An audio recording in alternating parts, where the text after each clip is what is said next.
Right now, polls are still open for the primary election, and this year, district maps mean many Houston area voters could see new names on their ballot. Yeah, so we're joined by our KHOU 11 political analyst and University of Houston professor, Brandon Rottinghouse, to break it all down. Hey, Brandon, thanks for joining us tonight. My pleasure. Yeah, Brandon, we've been telling our viewers that these March primaries mean so much to the November election.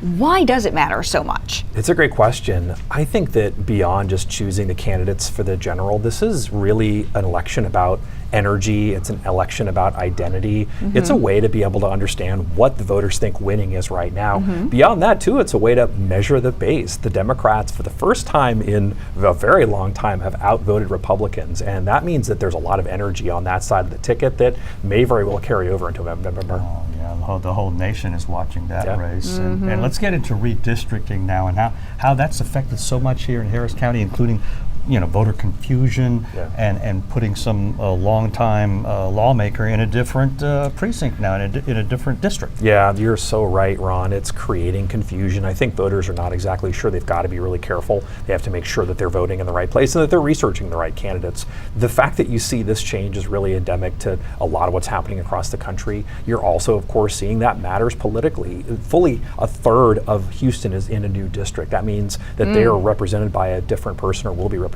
by a different person. You see the polling pretty clearly reflect the fact that, for instance, in Congressional District 18, where Al Green is running, that half the voters in that district were in the old 18th district and half are in his district, and he's doing really well among the people who know him, but not as well among the people who don't. So those changes can have very measured impacts on how it comes out. We know turnout is so important. What will the turnout today in Harris County tell us about, a broader trend in the turnout across the state and then across the country later on?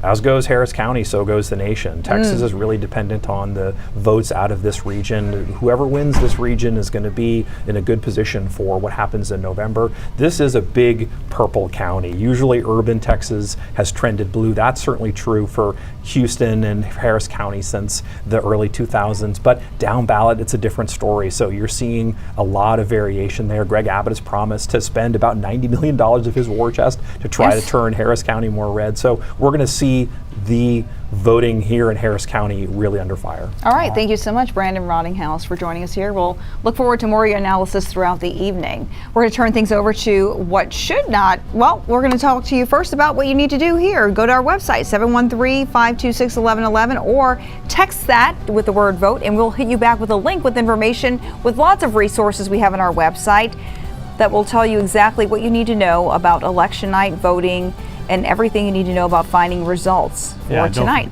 Don't forget to miss our special Election Day streaming coverage. Starts tonight at 6:30 right here where you're watching right now, KHOU 11+. All right, now let's send things over to David Paul, which he doesn't have any excuses for you tonight in terms of weather and getting to the polls, right, David? It's been a beautiful day, breezy day.